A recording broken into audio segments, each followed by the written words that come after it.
There are so many cases out there for the Samsung Galaxy S7 Edge, in fact, too many. If you're like me, you're just looking to preserve your phone's appearance, hopefully while minimizing the wear and tear from your daily grind.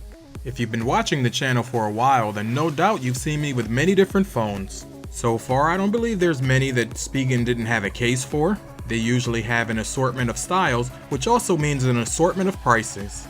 As you've seen, their packaging's pretty minimal, and you're not really here for that anyway, so let's just get to it. Ian here from Udroid Mania, and here's 5 Spigen cases I think you'll enjoy. I'll start off by saying that there's 2 thin fit cases here, one in black on the far right, and one in silver in the middle. Installation is very easy with this one-piece case, just snap the phone in. It doesn't get any easier than this. You've got all the necessary cutouts along the bottom, and coming around to the left-hand side, you'll find the cutouts for your volume up and down buttons. Not much protection, but this case wasn't made for that. All is well up top for noise cancellation, and on the right hand side you've got a cutout for the power button similar to the one on the left.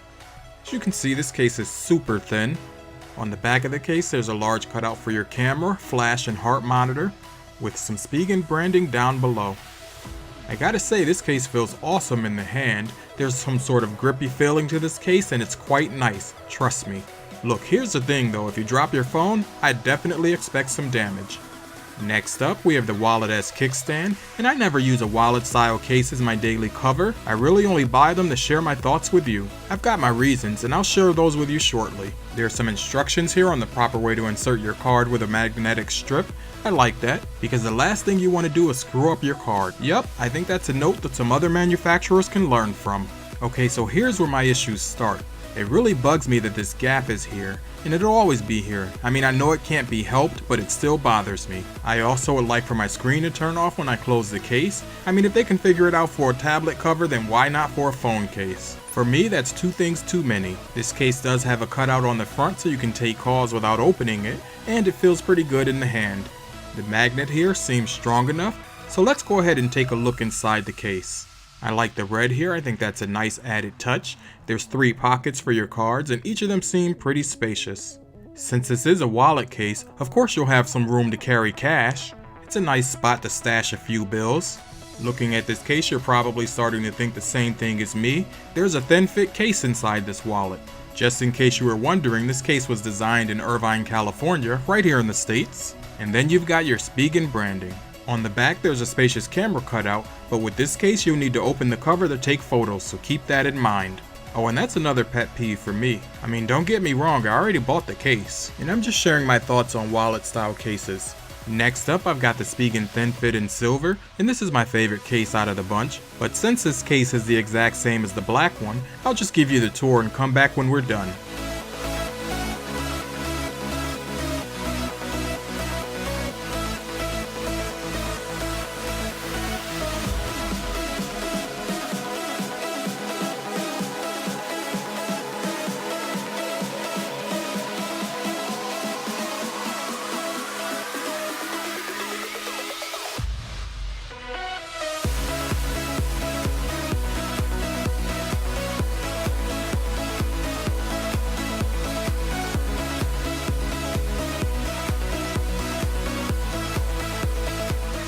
Okay, next we've got the crystal shell, and as I mentioned earlier, I covered this one in a separate video yesterday. The link's in the description below, so check it out after this one, and be sure to leave me a thumbs up. Lastly, we've got the Neo Hybrid. This is a 2-part case. It's a flexible TPU with a harder plastic ring around the outside. Out of this bunch we've seen today, if you're going for protection, this might be the case for you. You'll have some edge protection as you can see here on the left side of the case, and since the buttons are covered here, of course we're going to check them out. Up top, everything's as you expect. You'll find the power button covered here on the right hand side along with some Spigen branding. I know it's hard to see on the camera, but it's there. Testing out the buttons here, they work as you'd expect. In terms of the feedback though, I do wish that they were a little bit more clicky. I also noticed that the port for the headphone jack seemed a little recessed, so I tried that out. Overall, with Spigen cases, I'm always satisfied with the quality, durability, and pricing of their cases. If you've got a newer cell phone, chances are you'll find a Spigen case for it. Would I recommend these? Yes, because I'm a firm believer that you get what you pay for. For me, Spigen is a brand that I trust. Okay, so there you have it. Not interested in these cases? No problem. I've got some from Varus for the S7 Edge, so if you didn't do it before, now would be the time to hit that subscribe button. As always, I'd like to thank you for watching, and I'll talk to you in my next one.